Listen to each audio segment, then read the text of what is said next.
The summary email is one of my favorite tips and has significantly impacted the way that I communicate with executives and hold them accountable for what they're telling me.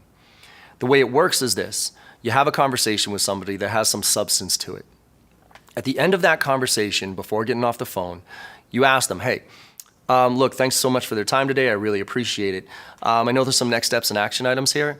Before I go ahead and do all that though, what I'm gonna do is I'm gonna briefly summarize what I was able to gain from our conversation after I get off this call, and I'm gonna send it over to you in a quick email. Could you do me a favor and email me back to let me know if it's all accurate and if I missed anything? You have to let them know it's coming, because if you don't, the response rates drop pretty low. Then right after you get off the phone or right after you get back to the office, you summarize your notes. And again, this is more focused on what you heard about them. This is not an opportunity for you to go back in and summarize all the wonderful things about you. You can do that later. But the goal here is to send that over to them and then get them to respond back to you. Because now, once you have that back, you have something to hold them professionally accountable for what they're telling you. Because when you and I have a conversation, it's not that I'm lying to you, hopefully not. It's just that as soon as we get off the phone, my boss comes in and changes my priorities.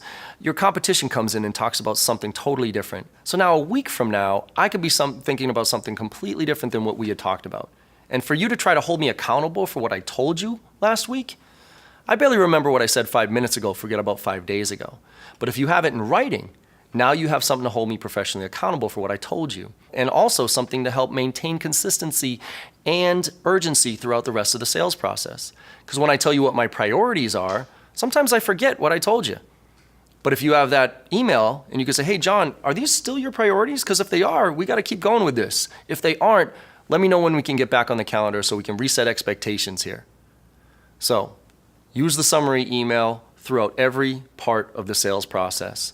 It's one of the more important things you can do and the more effective things you can do to engage with executives and hold them accountable for what they're telling you.